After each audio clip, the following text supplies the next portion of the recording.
Hello students, dictation 5 second बाद शुरू होगा।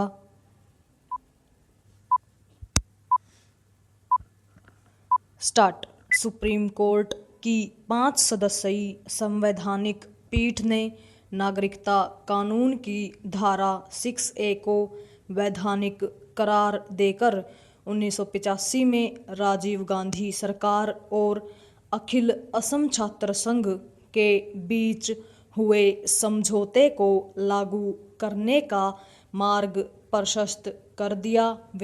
इस समझौते के तहत नागरिकता कानून में धारा 6A जोड़कर यह व्यवस्था की गई थी कि 25 मार्च 1971 के पहले बांग्लादेश से आए लोगों को नागरिकता दी जाएगी। इसके पहले यह तिथि 1 जनवरी 1966 थी। नागरिकता कानून की इस धारा की संवैधानिकता को दी गई चुनौती खारिज होने के बाद बांग्लादेश से असम आए वे लोग नागरिकता के लिए आवेदन कर सकेंगे जो 25 मार्च 1971 के पहले आए थे, लेकिन उनकी पहचान करके वापस भेजा जाएगा जो इसके बाद आए। यह एक कठिन कार्य है क्योंकि उनकी संख्या लाखों में है और उनकी पहचान करना भले आसान हो लेकिन उन्हें वापस भेजना मुश्किल है।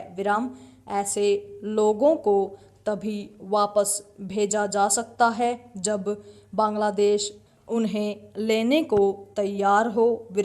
यह स्पष्ट ही है कि इनमें से बांग्लादेश के अल्पसंख्यक हिंदू, बौद्ध आदि तो वापस जाने के लिए तैयार होने वाले नहीं।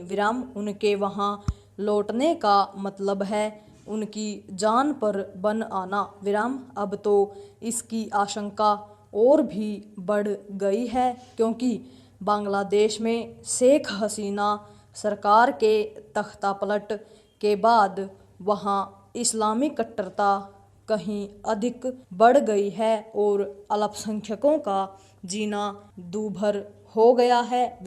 सौभाग्य से इन्हें नागरिकता कानून में किए गए उस संशोधन का सहारा मिलेगा जिसमें कहा गया है कि 31 दिसंबर 2014 के पहले बांग्लादेश, पाकिस्तान और अफगानिस्तान से भारत आए अल्पसंख्यकों को नागरिकता प्रदान की जाएगी।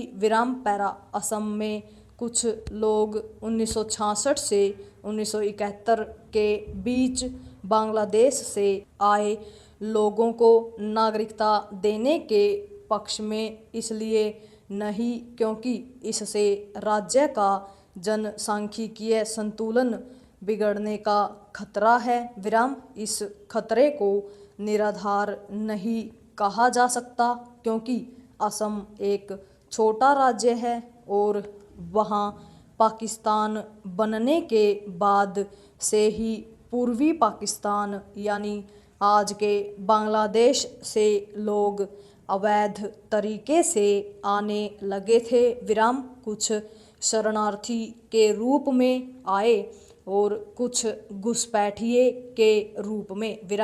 बांग्लादेश से एक बड़ी संख्या में लोग असम के अलावा अन्य पूर्वोत्तर राज्यों के साथ साथ बंगाल में भी आ बसे हैं। इनमें से अनेक ने अवैध तरीके से भारतीय पहचान पत्र हासिल कर लिए हैं और मतदाता बन गए हैं। इनमें से जो घुसपैठिए के रूप में हैं उन्हें वापस भेजा ही जाना चाहिए क्योंकि वे स्थानीय संस्कृति को बदलने का काम कर रहे हैं और सामाजिक ताने बाने को बिगाड़ने के साथ देश की सुरक्षा के लिए खतरा भी पैदा कर रहे हैं। यह कहना कठिन है कि बांग्लादेशियों के साथ म्यांमार के रोहिंग्याओं और कुकी लोगों का भारत आना पूरी तरह थम गया है विराम। यह थमना ही चाहिए विराम। इसके लिए केंद्र सरकार के साथ राज्यों को भी शक्ति दिखानी होगी पूर्ण विराम।